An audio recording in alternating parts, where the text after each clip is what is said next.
Eto. Yan. Tapos, okay na siya.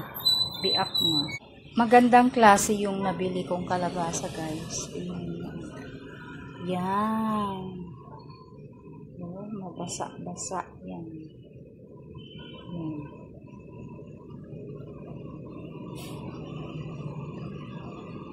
Basa siya. Pag basa pa siya, guys, sabihin sariwa.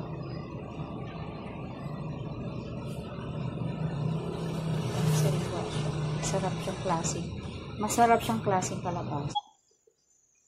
Guys, bago ka makakain ng kalabasa na masarap at sariwa at masustansya, kailangan talagang paghirapan mo magbalat. Tingnan nyo, guys. Oh, nahirapan talaga ako magbalat, guys. Kaya lang, gusto ko kasing akong magbalat kasi gusto ko sariwa bago ko lutuin. Kaysa bumili ako ng gayat na sa palengke. Okay lang. Masakit sa kamay at makalat. Pero okay lang. Yes, sariwa at healthy. Thank you, Lord. Tapos na. Tapos na balatan. Oh, nahirapan talaga ako. Pero okay lang. Masarap naman.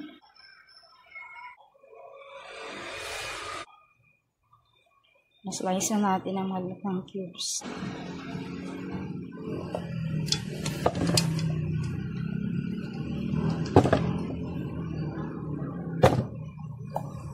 Hugasan natin, guys.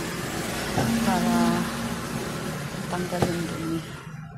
Masarap kumain ito, guys. Mahirap lang magbalat. Kaya yung iba, guys, kaya minsan mas gusto kong bumili ng nabalatan na. Kasi pinawisan ako ng husto. Makakain lang ng kalabasa. Thank you, Lord. Natapos din.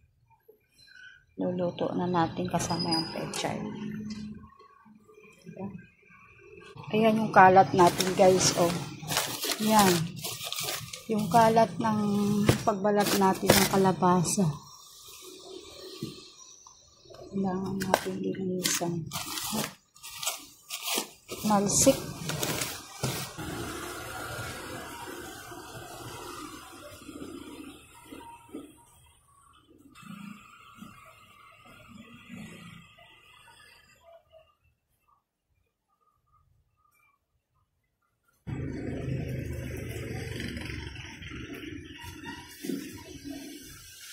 Tupo.